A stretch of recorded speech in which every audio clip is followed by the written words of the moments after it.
And I believe and I hope and pray that Donald Trump will be reelected as president of the United States.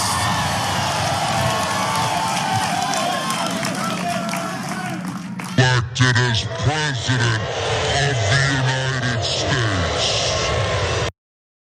Awesome.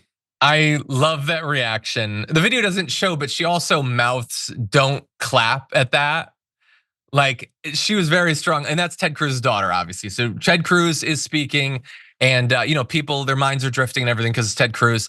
But she caught that line about how it would be great for Donald Trump to be president once again, and she clearly doesn't agree. Now, obviously, families are not going to agree on politics, and the fact that Ted Cruz's daughter, at least one of them, has previously said, I really disagree with most of his views, doesn't change the fact that he got to cruise back into the Senate despite literally never doing anything for Texas. That's all terrible. Everything is terrible, but I like it. I like that, your dad being Ted Cruz doesn't mean that you're doomed to believe all of those reprehensible things. And I don't know, maybe it's a petty or spiteful thing to draw some schadenfreude from, but I like it. I enjoy it. What do you think? Trump called Ted Cruz's wife ugly and said his dad killed Kennedy. And so Trump made fun of Cruz, and his daughter is making fun of him for his bad political opinions.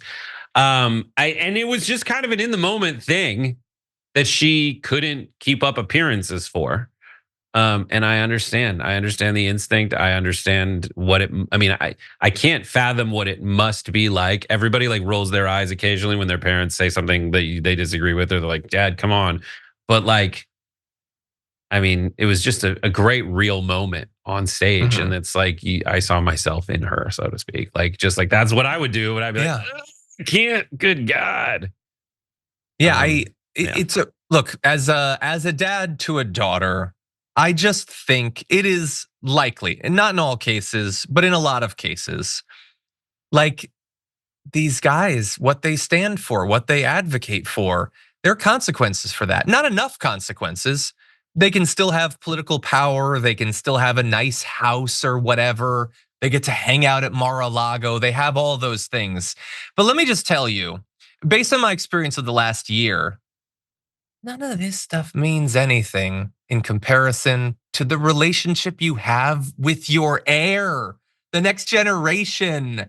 To me, at least, when you compare those two things directly, I don't know. I wouldn't have, well, I can be in the Senate, but my daughter hates my guts and thinks that I'm a reprehensible troglodyte. No, not for me. And again, maybe this is small consolation in a difficult week or whatever. And some of the daughters, I'm sure, think that Ben Shapiro's intelligent and not grotesque or whatever. I'm sure some of them have avoided this curse, but I don't know. I like the occasional reminder that not all of them have. Elon Musk obviously has had a similar sort of situation. Any final thoughts? No, that's it. Yeah. She's also 16, so let's just anyone who wants to be like, you evil cur. Just like she's a 16-year-old and she reacted in the moment. And yeah, if you're in that family, you are asked to do, if you're in a political family, your parents have decided that you will be in the spotlight whether you like it or not, and you have to show up for those events whether you like it or not. Yeah, And she obviously didn't. That's rough. That's rough.